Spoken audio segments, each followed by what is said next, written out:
this dovetails perfectly into our next topic, which is that University of Southern California, I don't know, the anthropology department, some bullshit department, they put out an advisory memo or whatever that said that no longer should the term field work be used because of its racist, non-neutral connotations, associations with slavery specifically. I don't think people would be punished if they accidentally say field work or whatever, but a person in power wrote this memo to suggest that people stop using that term. And of course, they were brutally ratioed, savaged, ridiculed because it's retarded. Field work is not a racist term. Fields are only mildly associated with slavery, okay? And even when they talk about field work, they don't even mean fields like you're working in a farm or something. They just mean outside of the office, right? They just mean not at your academic institution. That's all field work means. Yeah. What about the many other words that are associated with slavery, like cotton or house? Should we no longer use those terms? I mean, maybe we'll stop using house. We'll use the word domicile or something. We can no longer use the term master bedroom. You notice that? You have to say primary bedroom now because master bedroom has racist connotations. So Is that change? Has that already happened? it's Like, is happened. that Go to Zillow, go to Redfin, wherever. When you watch, the house tours, Mhm. they'll say primary. Then they never say master now. Is So that how recent is that? let's If be you, I, honest. Let's be honest. Almost everything since George Floyd, hmm, right? okay. So this is what's happening at USC. When I first saw it, I didn't want to believe it. I just wanted to think this is a Babylon Bee article. Surely nobody actually said this, right?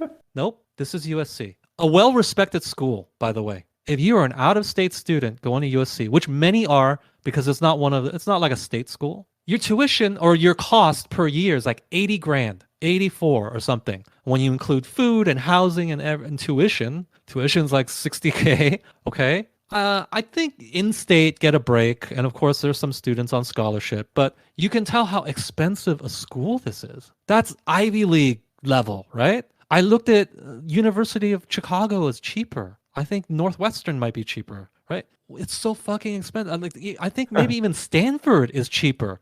So this is what you're paying for. This is where we are at with the wokeness getting so out of control that people don't even feel the need to be self-aware enough. Like there's a filter between what you're thinking and then what you let out of your mouth. Most people have a filter. There's a difference between those two things, right? I think all of us, there's things we think, but then there's what we actually are willing to say, which is a smaller subset of what we actually think. And we know that it should be smaller because there's some things we think that should not be said out loud for whatever reason.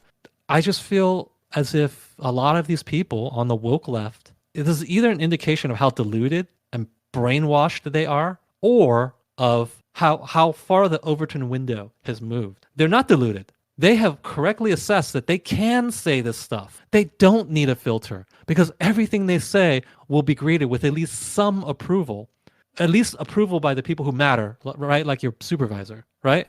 You won't be fired. That's enough approval in most instances. They have correctly assessed that they do have approval. They do have backing, or they're so deluded that they don't have it's one of those two. And I'm not sure which. Right now I'm leaning towards this is just how far the window has moved. This woman has not been fired, and I think they may have even doubled down on it. She has not miscalculated. She's not deluded. She said a thing that she thinks. Her bosses approve. Her institution approves. What's the problem? We don't know who wrote this letter, though, do we? I think somewhere it does say who wrote it, but certainly there has been no indication that anything bad has come of it, right? Or even that the policy has been changed. So USC is perfectly okay with this. Now, maybe the bosses might be thinking, oh, we don't need this kind of thing out there. I agree with the policy, but maybe you should not have just put it out there. Maybe they think that. But nobody has been let go or disciplined or anything like that. I think the thing that's most remarkable about this is just that tweet, which has so this has been up for 10 days. It's got 122 comments, 0 likes. I've never seen that before. Wow, that is impressive to have 0 likes. You Still. think one woke person would roll through and give it a like, right? Exactly, yeah. Like, how is that even possible? I How don't. about the woman who wrote it? Shouldn't she come through and like it herself? That would maybe dox her. She's the But one that yeah, true, dox true. herself. This is where we're at. You might say, well, what difference does it make? Nobody was fired from a job for saying field work. She has no power to make you use your language any differently. I can say field work all I want. I can be a student or a faculty, either at USC or on any other campus, and I can still say field work, and nobody will punish me. And you can say, so therefore, it doesn't matter. You're overreacting. But here's the thing. This is how Overton windows get moved. This is how things get normalized. And at some point in the future, either saying field work will be punishable, or it will have successfully pushed the window so far left that something just to the right of it that was viewed as perfectly reasonable will then be punishable because we should just keep inching the window left and left and left. And a lot of what we now consider normal behaviors will be left behind by this window and will be considered fascist or racist or whatever, right? That's their goal. And these people are clever in this sense. Her goal is not today to make it so that anybody who says field work will be fired from their job. Do you think there are taxpayer dollars going into funding research somewhere? Surely. Of creation of a new woke language. Oh, surely. Yes, because so many of these people, they are, what do we know?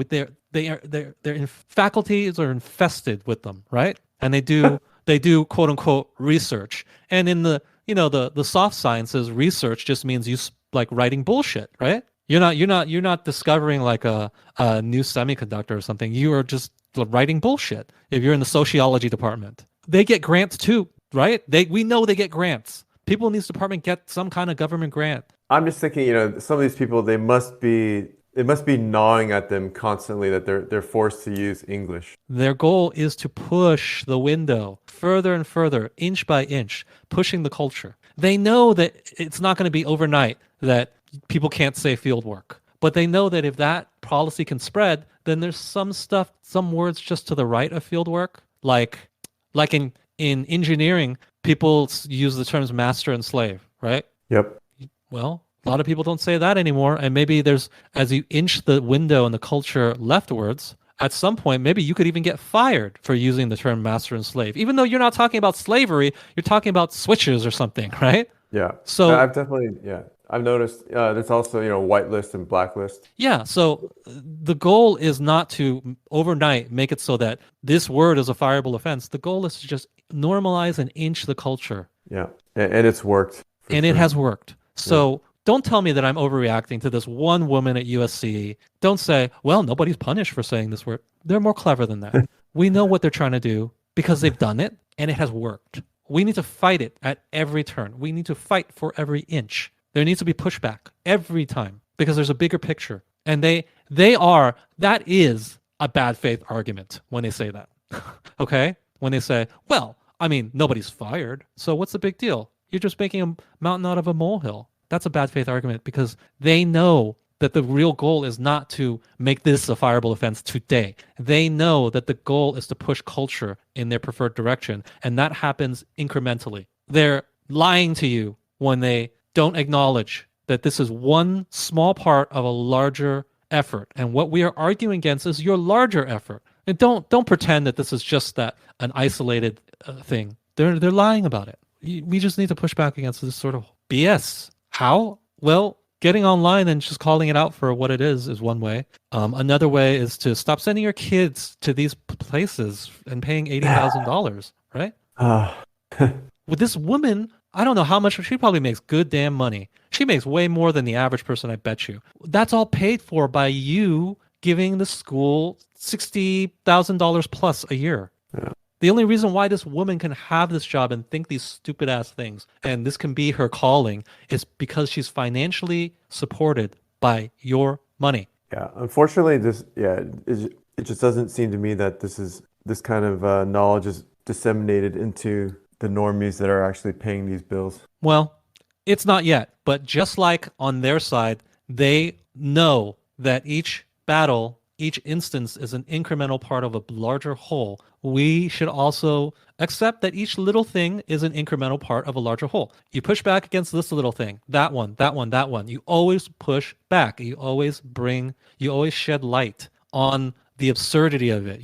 And slowly you red pill the normies. Slowly you bring more awareness, right? Just like they are trying to bring awareness. Like when the first time somebody said doing field work is problematic, or white people wearing braids in their hair is problematic. The first time someone said it to someone, it just sounded absurd and stupid and you ignored it. But the millionth time you heard it, you start to believe it, right?